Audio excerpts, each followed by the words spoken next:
ना तो हमें एक आध्यात्मिक सुख मिलता है।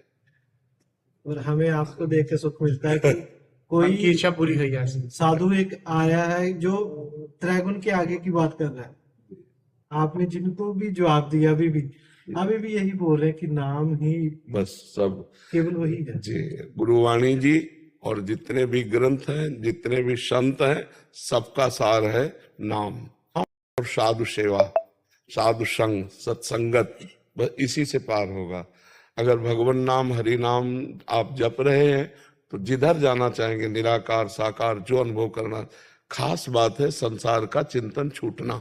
जिसे ठीक निशाने पे तीर मारना है, उसको इधर डाल नहीं देखनी, चिड़िया नहीं देखनी, नेत्र मारना है तो नेत्र ही केवल देखने हैं।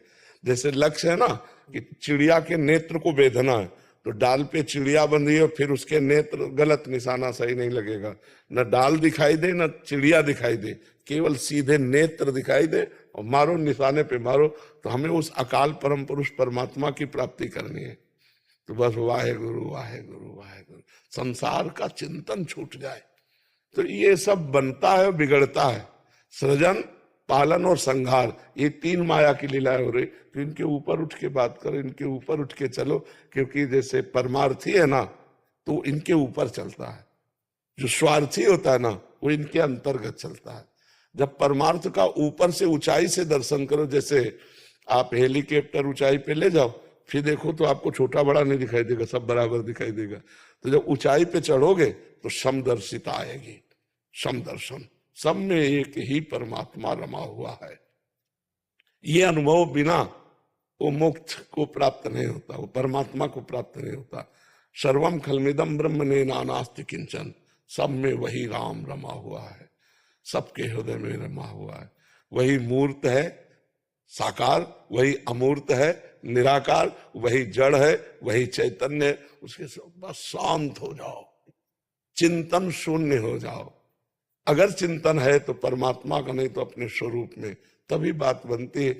अब लोग चलते तो हैं भगवत मार्ग में और फंस जाते हैं कंचन कामिनी कीर्ति, तो वो लक्ष्य नहीं पाया, वो ठिकाना नहीं पा पाया जहां ठिकाने पे पहुंचना चाहिए। वो जो परम सत्य है, परम वैभव स्वरूप है, कालातीत है, अकाल है, उसकी प्राप्ति के लिए हमें मानव देह मिला। ये सब गुरु जी। हाँ, कृपा तो सबके ऊपर गुरुजनों की है। हम बस उस कृपा को पकड़ लें। जैसे सुना और चल दिया, वो पहुंच गए। जो सुना और सुनाने लगे वो बैठ गए, वो नहीं पहुंच पाए।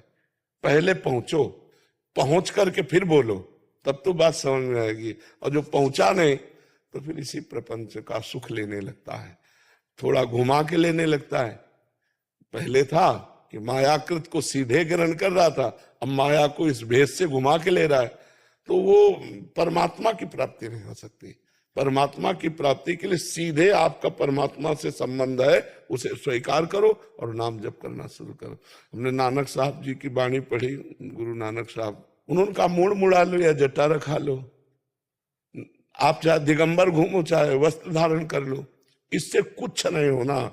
जब तक तुम परमात्मा का निरंतर सुमिरन नहीं करोगे, नाम जप नहीं करोगे, तब तक कुछ नहीं होने वाला। इन महापुरुषों की वाणी जो है वो पढ़ा करो, एकांत में मनन किया करो, तो वाणी ही गुरु है। और उसी वाणी को मान लो तो जो गुरु है वही आप हो जाओगे। आपका स्वरूप और गुरु का स्वरूप, उसमें अंतर नहीं। ये रूप अलग अलग है, जो तत्व है वो गुरु स्वरूप ही है, जो आपका तत्व है वो गुरु स्वरूप ही है। जैसे एक श्लोक है संस्कृत में, अखंड मंडलाकारम व्याप्तमेन चराचरम, चर अचर तत्पदम दर्शतमेन तस्मै श्री गुरुवे नमः। वो वृक्ष में भी है, वो जीव पशु पक्षी में भी है, वो मनुष्य में भी है। जहां कुछ नहीं वहां भी वो है, और जहां सब कुछ है वहां भी वो है। तो वही आप भी हुए ना। जब सर्वत्र है तो आप में कौन है? वही बैठा हुआ है। जब गुरु स्वरूप जीव हो जाता है, ब्रह्म स्वरूप हो जाता है, तब जीवन मुक्त होता है। तो हमको इस प्रपंच से हटना है। सबसे हट गए तो इसमें फंस गए। इस प्रपंच से हटना, यही भारी प्रपंच है। जो देह है इसी के कारण तो हम सब भोगों में फंस रहे हैं, इसी से हटना है। उचित भोजन, उचित विश्राम और रात दिन कर्मठ होकर के सेवा करो और खूब भजन करो, इसी से परमात्मा प्राप्ति हो जाती है।